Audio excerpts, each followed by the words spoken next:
السلام عليكم ورحمة الله وبركاته. معاكم ازيكم يا حبايبي عاملين ايه؟ النهارده هعمل معاكم فيديو جديد. هعمل صينية كيكة بالشوكولاتة في الميكروويف في 10 دقايق. اول حاجة هعمل معاكم الصوص اللي هنعمل بيه اللي هنسقي بيه الكيكة. معانا كوباية لبن، كوباية سكر، 3 معالق كاكاو، على شوية قرفة وشوية قهوة. اول حاجة بحط اللبن وبعدين السكر وبعدين وبحط برضو الكاكاو، وبحط ربع كوباية زيت، مع ربع كوباية زيت برضو، وبحط الكاكاو بقى وعليه شوية قرفة وشوية قهوة، وبنخلط بقى كل ده كده مع بعضه في الخلاط. وبعد كده ايه، بنحط يعني صوص بقى معانا كده تقيل كده، يعني مش تقيل قوي ولا خفيف قوي، يبقى وسط كده. انتوا شايفين كده، نضربه في الخلاط.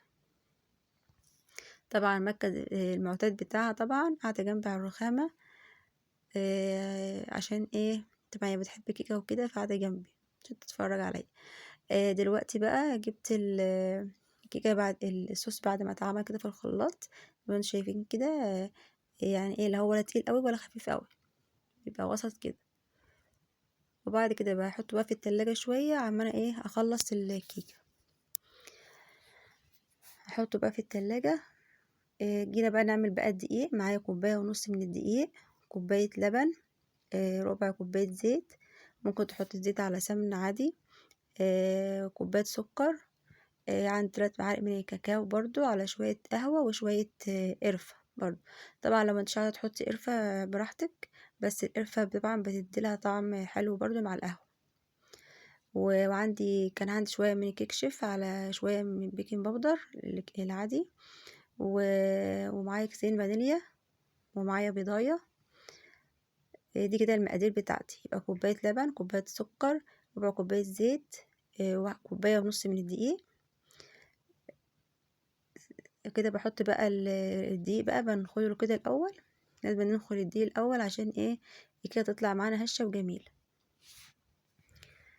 بننخله كده الأول. مكة طبعا قاعدة تتعامل معايا، قاعدة ماسكة المنخل كده وقاعدة ايه هي اللي تعمل. انتوا شايفين كده. طبعا مرحلة ان احنا ننخل الدقيق ديتي مهمة عشان عشان كده تطلع معانا حلو. كوباية ونص من الدقيق عشان انا هعمل معيار صينية يعني بريكس كده، اللي هي الحراري. الصينية الازاز اللي هي الحراري ديت. طبعا هعملها في الميكروويف، طبعا ما ينفعش اعمل صواني، انواع صواني من التانية، لازم تكون ازاز حراري. آه، كده جبت بقى معانا بقى، هحط بقى على الدقيق الايه الكاكاو والقهوة والقرفة على بعض كده، واحطه مع الدقيق والبيكنج باودر، ونقلبهم بقى ايه مع بعض. طبعا مش هحط الكاكاو في الخلاط، طبعا لو انت عايزين تحطوه في الخلاط برضو عادي مفيش مشكلة يعني، بس انا بحطها كده على الدقيق كده، ايه كل المواد الخام كده يعني ايه مع بعضها، المواد الجافة كلها مع بعضها، كل المواد الجافة مع بعضها، الدقيق والبيكنج باودر والكاكاو. بحط بقى، بحطش الكيس كله يعني من بيكنج باودر، بحط شوية صغيرين، على كان عندي برضو شوية من كيك شيف، حطيتهم إيه شوية من ده وشوية من ده. طبعا ما بنكترش عشان الصينية مش كبيرة يعني، ما بنحطش الكيس كله. انتوا شايفين كده. كده بقى ايه، نقلب بقى الكاكاو مع الدقيق لغاية اما ايه ما الكاكاو كده يدخل مع الدقيق كده ويبقى حلو.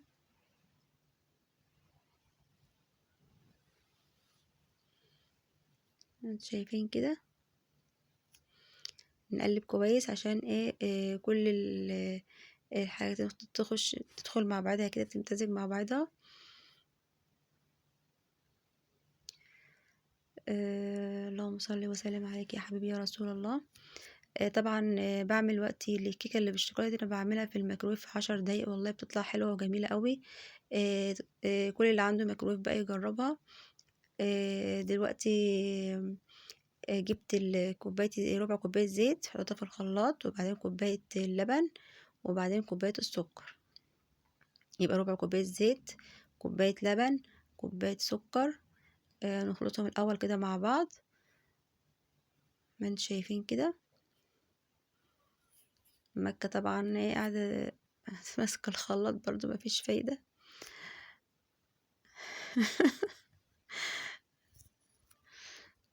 وبعد كده بقى ايه ما نخلط كده الخليط وننزل بقى بايه بالبيضة.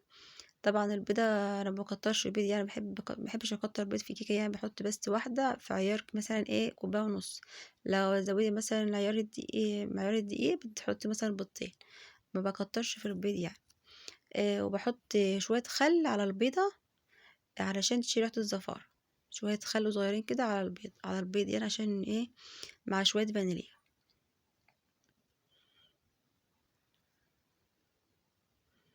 انتوا شايفين كده. آه كده حطيت الفانيليا اهو، ونخلطهم بقى ايه مع بعض. وبعد كده ننزل بقى ايه على الدقيق. طبعا في الميكرويف بنظبط الزرار بتاع الشواية الشواية والميكرويف مع بعض، وبنظبطه على 10 دقايق. ممكن تزودي مثلا 10 دقايق وترجعي تزودي كمان ايه 5 دقايق كمان ولا حاجة، تطلع معاكي مظبوطة وجميلة. ما بتاخدش يعني كتير زي الفرن، وبتطلع كيكة كده طرية وهشة كده، بتبقى جميلة قوي، كأنك تاكلي جاتوه بالظبط من بره، واحسن كمان.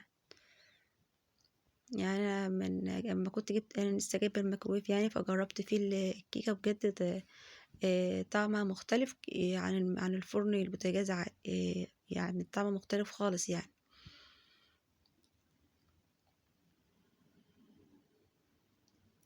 زي ما انتم شايفين كده. كده بقى عملت بقى كده خليط في الخلاط، هنزل بقى عليه بقى ايه واحده واحده كده على الكيكه، واقلب شويه بشويه كده. طبعا وانا كنت بقلب كده حسيت اللي هي عايزه شويه كاكاو كمان، كنت زودتها شويه كمان ايه معلقه، عشان احنا بنحبها يعني كنت تكون غامقه ما تكونش فاتحه.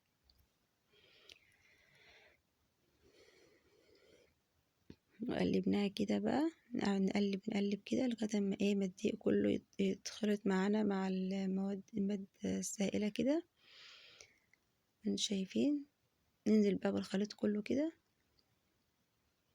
طبعا يعني الصوص يعني ايه ما بيكونش لا تقيل قوي ولا خفيف قوي، بيبقى وسط كده ما انتوا شايفين.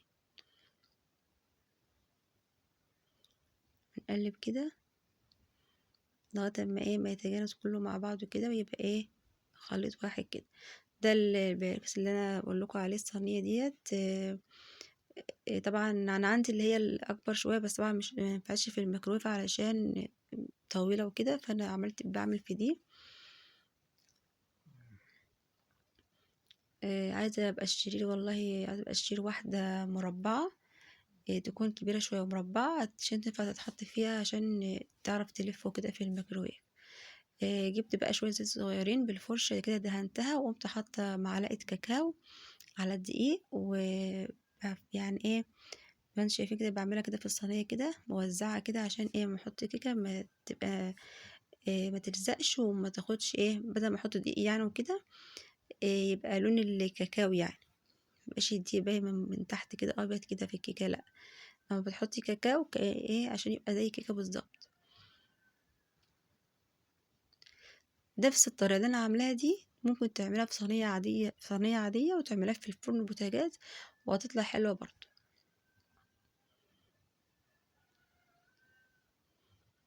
زي ما انتوا شايفين كده. بس لو هتعمليها في فرن البوتاجاز ممكن تزودي لها حبة مية دافيين، يعني مية تكون سخنة كده شوية، عشان الكيكة تطلع معاكي طرية برضو ما تبقاش ناشفة في الفرن. كده بقى ايه نحطها بقى في الميكروويف.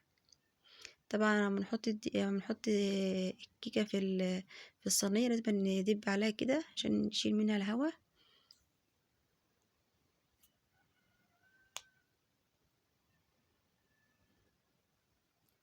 شايفين كده. وهنستنى بقى لما تطلع بقى ونقدمها. كده بقى ايه بعد ما الصينية طلعت، بعد ما عدت 10 دقايق ورجعت زودتها 5 كمان، يبقى 15 دقيقة. طلعت معايا بالشكل ده، طالعة هشة وجميلة وكمان بعملها بالخل اهو كمان، مفيش فيها اي حاجة. ده بقى الصوص كده بعد ما طلعته من التلاجة، انتوا شايفين كده سائل كده، يعني ايه، لا هو سائل يعني، هو لا هو متماسك ولا هو سائح، حلو مظبوط. نقطع بقى الكيكة كده، طبعا التقطيع زي ما انت عايزة، هتقطعيها قطع صغيرة، هتقطعيها قطع كبيرة زي ما انت عايزة. انا قطعتها كده قطع كبيرة كده عشان تبقى حلوة.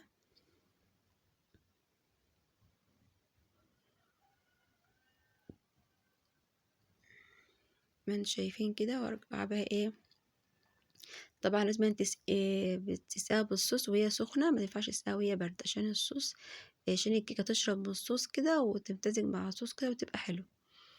دي اهم خطوة، لازم نسقيها، وبتاع ما تطلع من الفرن على طول بنسقيها.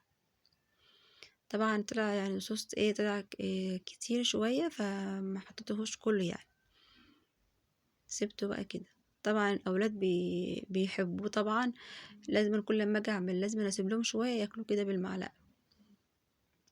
عايزه اقول لكم كلهم كانوا بيشكلوا عليه، الحبه الفايضين دول كلهم كانوا واقفين قاعدين يستنوا. زي ما انتم شايفين كده، بتظبطيها كده.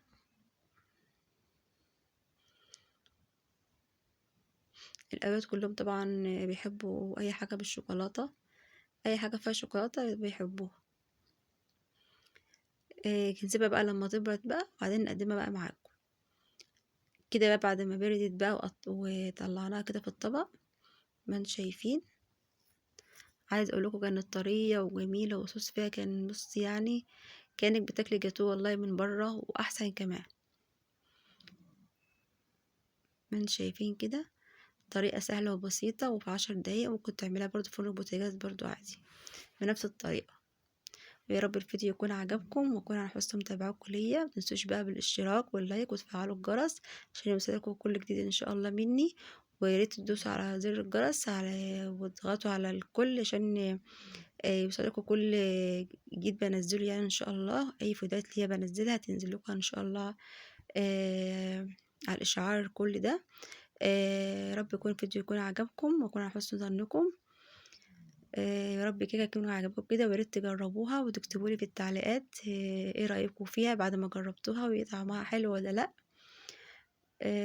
كده اقول لكم بقى ايه، مع السلامة، والسلام عليكم ورحمة الله وبركاته.